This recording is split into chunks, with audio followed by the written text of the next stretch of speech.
Antonio Trillanes IV, na gago kang sinungaling ka. Babalik ka talaga sa kulungang pinanggalingan mo kung hindi mo tutuwirin iyang mga gawain mong pagtagpi-tagpi ng mga impormasyon para lang ma-serve ang allegations mo. Nakulong ka na nga sa mutiny, sa kaso mong mutiny doon sa Oakwood at sa Peninsula, mahigit 7 taon kang nakulong, gago. Tandaan mo ang pinanggagawa mo ngayon dahil babalik ka doon dahil sa pananggagawa mong mga allegations na walang ebidensya. Mantakin mo guys, noong 2016, nagsabi siyang meron daw isang tao na nagngangalang Michael De Mesa ang nagbigay sa kanya ng mga detalye ng accounts ni Duterte na nagsasabing si Duterte ay may mga kahina-hinalang transaction sa kanyang account. Pero sinabi ng Rappler, lumabas sa report, na itong Michael De Mesa pala na ito ay hindi totoo at sinabi sa report na Michael De Mesa has just been a name all these years. Rappler, April 23, 2026. Ibig sabihin, name lang siya. Hindi talaga na-verify ang identity ni Michael De Mesa. Gago ka talagang sinungaling kang Trillanes ka. 2026, meron ka na namang Samuel Uy.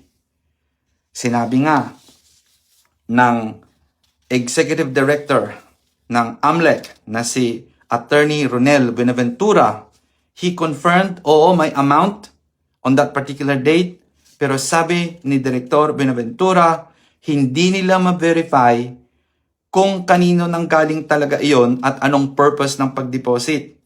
Sabi niya, there was a movement of a specific amount on that date as reflected on the bank records attached by Trillanes in his affidavit.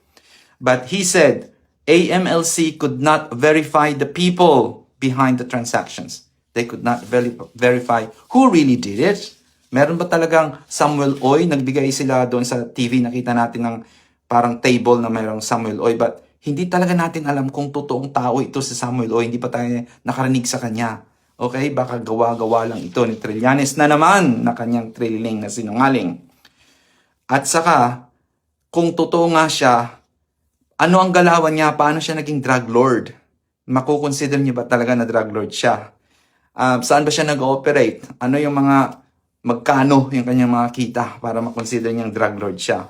So therefore, itong amount na pumasok sa account ni VP Sara, hindi natin alam kung related ba ito sa drugs at saka kung galing ba talaga ito sa isang drug lord. So dalawang questionable na dapat i-verify ng hearing committee. Drug lord ba talaga ito si Samuel Oy?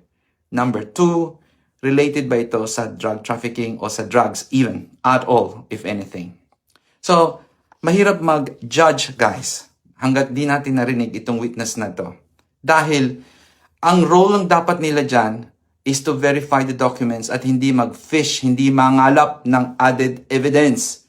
Okay? Fishing other documents and looking for extra documents ay mali sa ruling na ginagawa ngayon ng Kamara. Okay? Dapat kasi, pag impeachment hearing, tingnan lang kung anong nasubmit.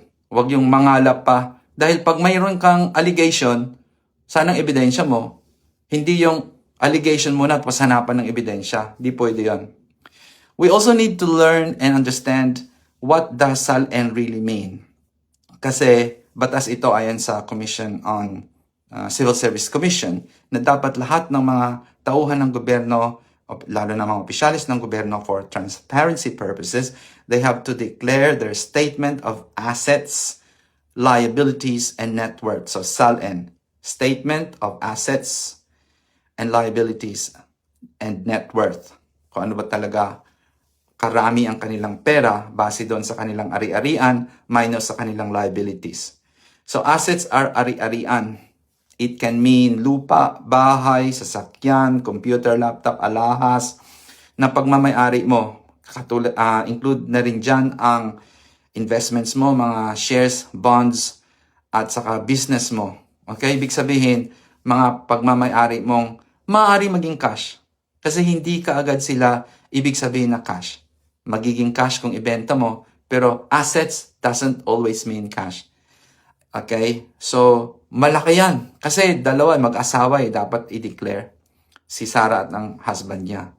Pero i-minus mo yan. Para makuha mo yung net worth, minus mo yung liabilities. Ano ba mga katungkulan nila financially? Maybe amortization ng bahay, sasakyan, ang kanilang mga credit cards, at mga bills nila bayaran sa kanilang mga insurance.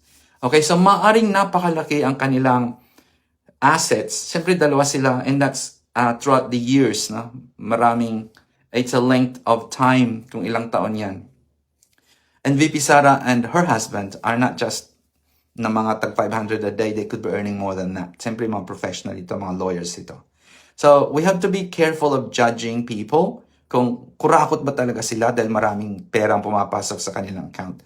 Maybe it is from their family members who had lent them money, okay? Or it could be something that they have loaned as well to put into their account for something, for investments. At apparently, kabilang din si President Duterte doon sa account nila. I think hindi lang kay Sara at sa husband niya yan. It's a combination of President Duterte. So you have to be careful about prejudging dahil nakakita ka lang ng malaking amount doon sa kanyang sal and it doesn't mean na kinurakot niya yun. Okay? You really do need to investigate that and wag palilin lang sa mga loyalista na gumagawa ng mga iba't ibang anggulo para i-implicate si VP. The other thing is yung AMLEC, the Anti-Money Laundering Council of the Philippines. Yan ay ahensya ng gobyerno para ihinto yung mga may anomalyang paglabas-pasok ng mga pera sa ating bansa, kabilang na ang terrorism financing. So, pinamumunuan niya ng Governor ng Central Bank of the Philippines, ng Securities and Exchange Commission at ng Insurance Commissioner.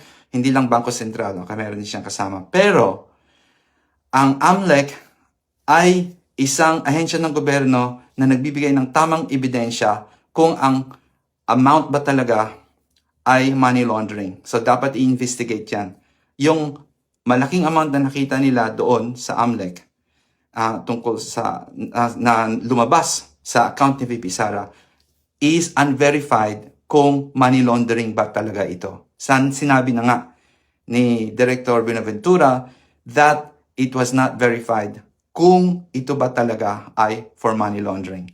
So, mag-ingat si Trillanes sa kanyang mga sinasabi dahil nagbibigay sila ng conclusion na hindi consistent ang mga ebidensya and sa mga hearing na katulad nito, isang kamalian at kasinungalingan lang maring mag-trample down na ang kanilang claim for impeachment with VP Sara. Yun lang po. Thanks for watching.